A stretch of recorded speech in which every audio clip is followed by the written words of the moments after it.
पितृपक्ष में अगर आपने गया में पिंडदान तर्पण किया है, फिर भी आपको श्राद्ध करना चाहिए। अगर आप श्राद्ध नहीं कर सकते हैं तो आप ब्राह्मण को भोजन करवा दीजिए। अगर आप ब्राह्मण को भी भोजन नहीं करवा सकते तो आपके जो भांजा भांजी है आप उन्हें ही भोजन करवा दें। इससे भी पूर्वजों को मुक्ति मिलती है और आपको पितृदोष से मुक्ति मिलती है, पूर्वजों का आशीर्वाद आपको प्राप्त होता है।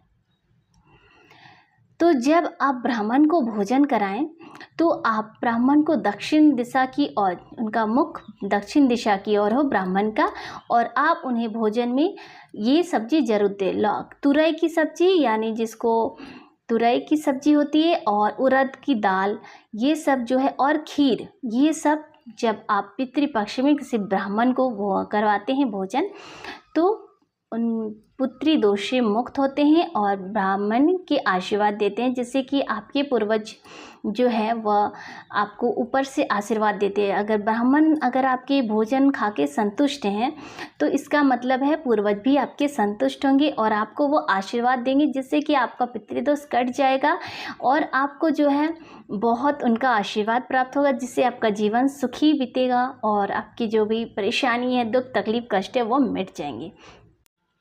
अगर आप पितृदोष से मुक्ति पाना चाहते हैं तो बहुत ही सरल उपाय है। आपको 1 लोटा जल लेना है और महादेव के मंदिर जाकर उसी जल को 27 बार शंकर जी पर चढ़ाना है। जब आप उस जल को 27 बार शंकर जी पे चढ़ाएंगे तो महादेव की कृपा से आपके जो पितृज है, पूर्वज है, उन्हें मुक्ति मिल जाएगी और आपको उनका आशीर्वाद प्राप्त होगा। आप पितृदोष से मुक्त हो जाएंगे। बिना पिंड बिना तर्पण के इन उपायों को करके आप पितृदोष से मुक्ति पा सकते हैं। 16 दिन श्राद्ध में से किसी भी एक दिन अगर रोटी में थोड़ा सा गुड़ या शक्कर रखकर, थोड़ा सा चावल या खीर रखकर रोटी के अंदर वृषकपि का नाम लेकर अपने घर के बाहर दरवाजे पर किसी गाय को खिला देते हैं तो कभी भी धन संपदा की कमी नहीं होती है, पैसों की कमी नहीं होती है। तो इस पितृपक्ष में किसी भी एक दिन, 16 दिन श्राद्ध में से किसी भी एक दिन गाय को रोटी अवश्य खिलाएं और रोटी के अंदर थोड़ा सा गुड़, खीर या शक्कर रखना बिल्कुल मत भूलिएगा। आपने सारे व्रत त्योहार करके देख लिए पर मनोकामना की पूर्ति नहीं हो रही है, पशुपति व्रत कर लिया, बाकी पूजन कर लिए, फिर भी भगवान नहीं सुन रहे हैं, तो पितृपक्ष की शिवरात्रि को अपने मन की कामना कहकर महादेव को एक सफ़ेद फूल समर्पित करें। इससे आपकी जो भी मनोकामना है वो अति शीघ्र पूरी हो जाएगी। और अगर आपके बड़ी बीमारी ने घेर लिया हो, अगर आपके घर में शुभ कार्य नहीं हो रहे हो, नौकरी व्यापार व्यवसाय नहीं चल रहा हो, बहुत परेशान है, दुखी हैं, तो भी आप शिवरात्रि को एक सफ़ेद फूल महादेव को समर्पित करिएगा। अपनी जो आपकी परेशानी है उन्हें बता के, तो महादेव आपके सारी परेशानी को हर लेंगे। आपके पितृदोष है तो पितृदोष कट जाएगा।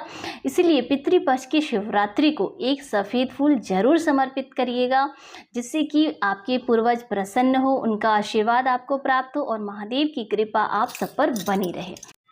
अगर आपको पितृदोष है और आप पितृदोष से मुक्त होना चाहते हैं तो पितृपक्ष में सबसे सुंदर और आसान उपाय है, आप 1 मुट्ठी घास लेके किसी भी गाय को खिला दें। जब आप गाय को 1 मुट्ठी घास खिला देंगे तो आपके जो पितृदोष है वह कट जाएगा और आपको पूर्वजों का आशीर्वाद प्राप्त होगा। दूसरा, आप पितृपक्ष के किसी भी दिन 1 रोटी लें और उस रोटी को बीच से तोड़ दें, थोड़ा सा गुड़ उसमें रख दें और रखने के बाद उस रोटी को इस तरह मोड़ के दो रोटी का भाग इसीलिए दिया जाता है ताकि आपके यानी कोई इसी स्त्री के जो माता के पक्ष है, यानी कि मातृपक्ष और ससुराल का जो पक्ष होता है, मायका पक्ष और ससुराल का पक्ष, दोनों को जो पूर्वज है, दोनों के पूर्वजों को मुक्ति मिल जाए। इसीलिए 2 रोटी के बीच में या 2 पूड़ी के बीच में, या 2 रोटी नहीं तो 1 ही रोटी को दो भाग करके उसके बीच में गुड़ देके गाय को खिला देना चाहिए पितृपक्ष में। इससे भी पितृदोष से मुक्ति मिल जाती है।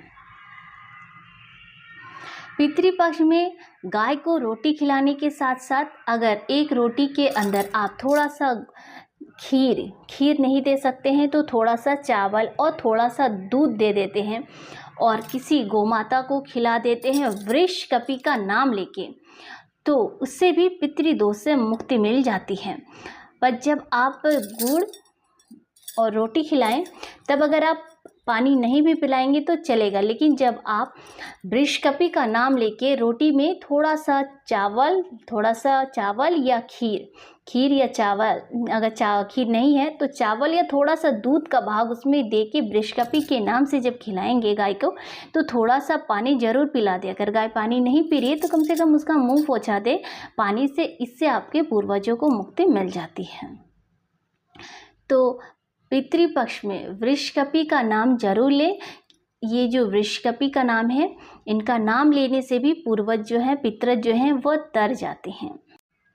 पितृपक्ष में अपने पूर्वजों के खुशी के लिए, अपने पूर्वजों की मुक्ति के लिए आप या पितृदोष खत्म करने के लिए एक चावल का दाना अशोक सुंदरी पर समर्पित करें और एक चावल का दाना महादेव पर समर्पित करें। पहले जल अशोक सुंदरी पर चढ़ाएं, फिर बाकी का सारा जल महादेव के ऊपर समर्पित कर दें। तो कैसा भी पितृदोष है वह कट ही जाता है। लेकिन जब आप महादेव पे जल समर्पित करेंगे तो आप अपना नाम और गोत्र अवश्य बोल दें, जिससे कि आपकी जो पितृदोष है वह कट जाए। तो इस उपाय को अवश्य करें। पितृपक्ष में बहुत सारे छोटे छोटे आसान उपाय हैं जिसको करके आप पितृदोष से मुक्ति पा सकते हैं। तो पितृपक्ष में ये सारे उपाय अवश्य करें। जिन लड़की व लड़कियों का शादी नहीं हो रहा है वह पितृपक्ष के छठे दिन एक लाल फूल अशोक सुंदरी पर चढ़ाएं और एक सफ़ेद फूल महादेव पर चढ़ाएं और 5 बेलपत्र समर्पित करें। फिर 1 लोटा जल चढ़ाएं अपनी कामना कर तो महादेव की कृपा से उनका मंगल विवाह हो जाता है। अगर आप इस साल इस उपाय को करेंगे तो अगले साल आप अपने पति या अपने पत्नी के साथ जो पितृपक्ष का पूजन है वह करेंगे। बाकी सारे जो आपका जीवन है वह सुखमय होगा, क्योंकि आपकी जीवन की डोर स्वयं देवाधिदेव महादेव थामेंगे, आपका जीवन साथी महादेव आपको देंगे। तो पितृपक्ष में अगर आपकी शादी विवाह नहीं हो रही है, बच्चों की शादी नहीं हो रही है, परेशान है, तो इस उपाय को जरूर करें। पितृपक्ष के छठे दिन ही आपको इस उपाय को करना है और छठा दिन इस हिसाब से सोमवार को पड़ रही है, तो सोमवार के दिन इस उपाय को अवश्य करें आप, जिससे कि आपके घर में शुभ कार्य हो, मंगल विवाह हो और बच्चों का जो जीवन है वह सुखी तरीके से व्यतीत हो।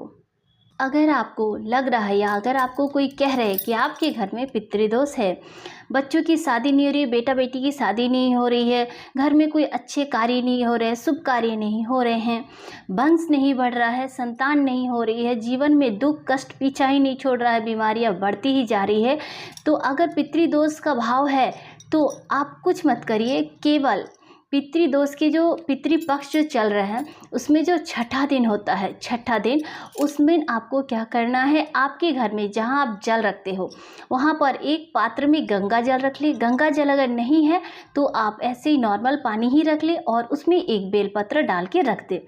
छठे दिन आप पितृपक्ष के छठवें दिन आप एक कटोरे में, एक लोटा में एक बेलपत्र और गंगा जल रखें और 7वें दिन उस जल को पूरे घर में घुमा के और उसके बाद महादेव को समर्पित कर दे। तो कैसा भी पितृदोष क्यों न हो वह कट जाता है और जीवन में सुख शांति आ जाती है, धन की कमी नहीं रहती है, घर में खुशियां रहती है, बच्चों की शादी विवाह हो जाता है, वंश वृद्धि होती है, संतान प्राप्ति होती है, नौकरी व्यापार व्यवसाय नहीं चल रहा है तो वह भी चलने लगता है, या आपके शारीरिक कष्ट, रोग हो, कुछ भी परेशानी हो जीवन में, दुख कष्ट कोई भी कारण हो, तो पितृदोष खत्म होकर पितरों का आशीर्वाद प्राप्त होता है और जीवन में खुशियां, सुख, समृद्धि बनी रहती है।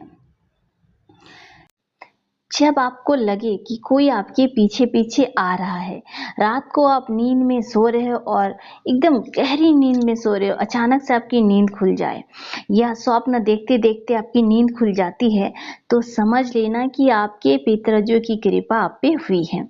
क्योंकि जब इसका मतलब ये है कि आपके कोई अनहोनी होने वाली थी, इसीलिए उन्होंने आपको जगा दिया, आपको चेता दिया। ये पूर्वजों की कृपा से ही होता है। जब पितृ प्रसन्न होते हैं उन आप पे कृपा करते हैं, इसीलिए पितृपक्ष में अपनी पितरों की खुशी के लिए, अपनी पितरों की मुक्ति के लिए और उनकी कृपा और आशीर्वाद आप पे हमेशा बनी रहे, इसके लिए आप कम से कम एक दिन, 16 दिन श्राद्ध के होते हैं, तो कम से कम एक दिन आप तुलसी के क्यारे में एक कटोरी में थोड़ा सा जल काशी विश्वनाथ का नाम लेकर उसमें जरूर डाल। जैसे समाज में कोई सचिव, कोई अध्यक्ष, कोई महासचिव सदस्य होते हैं, वैसे ही पितरों के भी स्वामी होते हैं, जिनका नाम है आर्यमन।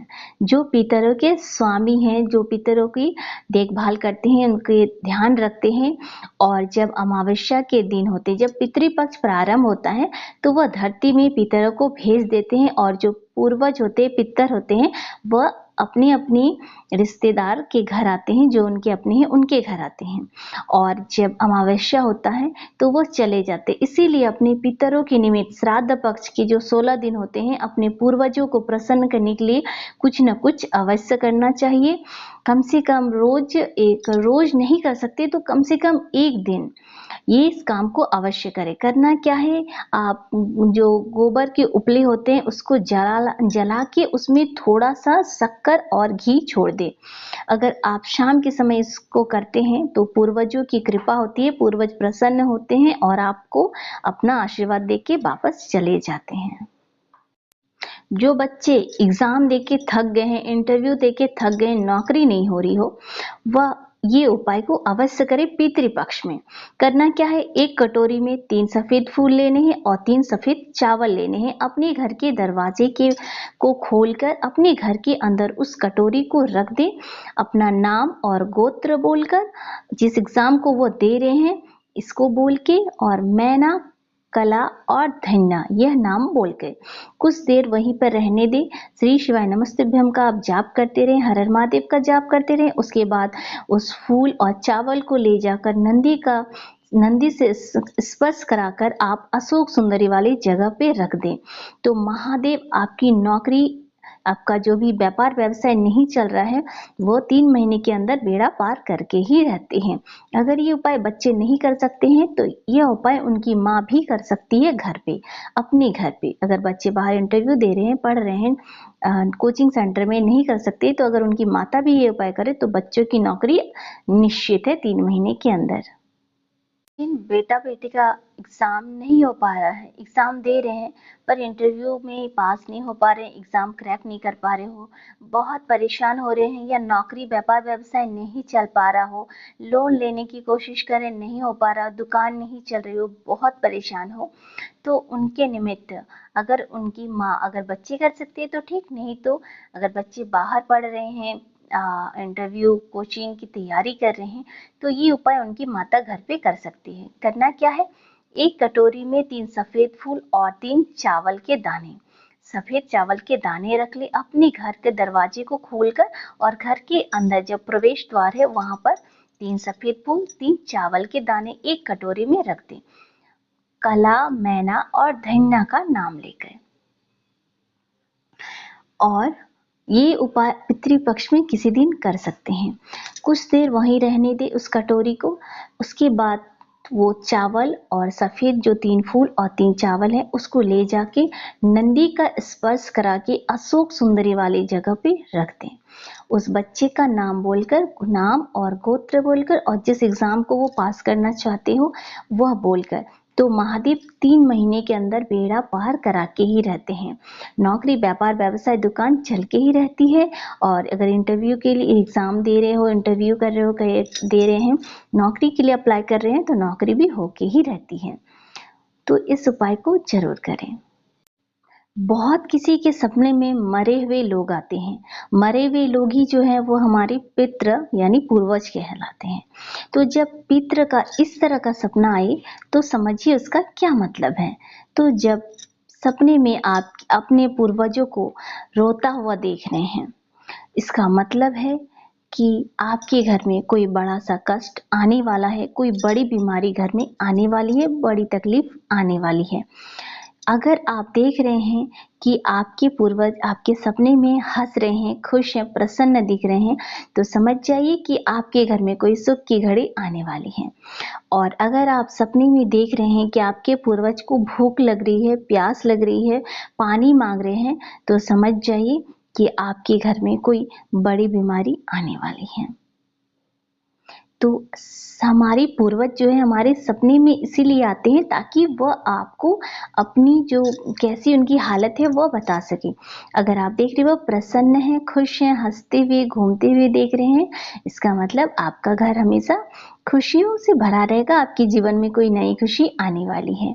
तो पूर्वज अपनी जो भी सुख के क्षण हो या दुख के क्षण हो, वो आपके सपने में आकर ही बताते हैं।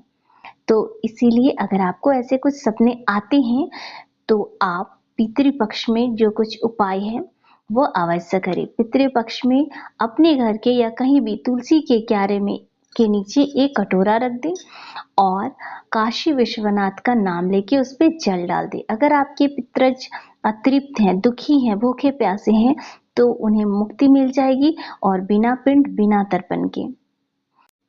अगर किसी को कोई बड़ी या गंभीर बीमारी हो गई है, डॉक्टर दिखाने के बाद भी ठीक नहीं हो रहा है, डॉक्टर ने कह दिया है कि बहुत बड़ी बीमारी है, तो पितृपक्ष के शिवरात्रि को एक सफेद फूल महादेव को समर्पित करें और अगली शिवरात्रि को वो जाके अपना रिपोर्ट वो जो है चेक कराएं। वो रिपोर्ट नॉर्मल ही आएगी, उनकी जो बीमारी है वो महादेव हर लेंगे। तो पितृपक्ष में ये उपाय करना बिल्कुल भी मत भूलिएगा। अगर आपके घर में शुभ कार्य नहीं हो रहे हैं, बीमारियां लगातार बढ़ती जा रही है या किसी की शादी नहीं हो रही है, एक के बाद घर वाले बीमार होते जा रहे हैं, तो आपके घर में पितृदोष हो सकता है। इसीलिए अगर पितृदोष का निवारण चाहते हैं तो किसी भी पितृपक्ष की जो शिवरात्रि है उसमें आप एक सफेद फूल महादेव को समर्पित करें। घर का जो सदस्य बीमार है वह अगर एक सफेद फूल भगवान शंकर को शिवरात्रि के दिन समर्पित करे पितृपक्ष में, तो भगवान उनकी बीमारी को हर लेते हैं। और अगर फिर अगली जब शिवरात्रि आती है तब तक अगर वो दोबारा चेक कराएं तो उनकी जो रिपोर्ट है वो नॉर्मल ही आएंगी। अगर बीमार कोई व्यक्ति, आपके घर का कोई व्यक्ति अधिक बीमार है, वो मंदिर नहीं जा सकता है, तो उनका नाम और गोत्र बोलकर उनके हाथ से स्पर्श कराकर अगर कोई सफेद फूल शिवरात्रि को पितृपक्ष में महादेव को चढ़ाएंगी तो वो धीरे धीरे स्वस्थ होना प्रारंभ हो जाएंगी। पितृदोष जो है घर का वो खत्म हो जाएगा और आपके घर में शुभ कार्य होने लगेंगे। जिन लड़के और लड़कियों का विवाह नहीं हो रहा है, शादी की उम्र हो गई हो लेकिन विवाह नहीं हो पा रहा है किसी कारणवश, तो पितृपक्ष में अपने घर के दरवाजे के बाहर एक चुटकी आटा दोनों साइड दे दे। तो इससे 24 से 25 दिन के अंदर शुभ कार्य होगा, घर में मंगल विवाह होके रहेगा। तो पितृपक्ष में इस आसान उपाय को अवश्य करें। दूसरा, जिनके घर में कोई शुभ कार्य नहीं हो रहा हो, बहुत चाहते हैं पर कोई शुभ कार्य नहीं हो पा रहा, कोई फाइल अटकी हुई हो, कोई बड़ा काम नहीं हो पा रहा हो या कोई अच्छी खबर नहीं आ रही हो, तो वो भी पितृपक्ष के जितने भी दिन बचे हैं उन दिनों में अपने घर के बाहर दोनों साइड एक चुटकी करके आटा दें। इससे पितरज खुश होंगे और आपको आशीर्वाद देंगे, जिससे कि आपके घर में मंगल कार्य होना शुरू हो जाएगा। और अमावस्या के दिन क्या करना है, आप सबको एक दिया किसी जलाशय के पास या तालाब हो, नदी हो, बावड़ी हो, कुआं हो, वहां पर एक दिया जलाना है शाम को अपने पितरों को याद करके। इससे उनकी कृपा दृष्टि, उनका आशीर्वाद आप पे बनेगा और आपके घर में जितने भी बुरा समय चल रहा है या रोग विघ्न हो रहे हैं वह सब खत्म हो जाते हैं। तो ऐसे ही और भी उपाय पाने के लिए चैनल को सब्सक्राइब जरूर कीजिएगा, वीडियो को लाइक कीजिएगा, शेयर करना बिल्कुल भी मत भूलिएगा ताकि और लोग जो इस परेशानी से गुजर रहे हैं, जिनका विवाह नहीं हो पा रहा है, उनका भी मंगल विवाह हो जाए। राधे राधे, श्री शिवाय, नमस्ते।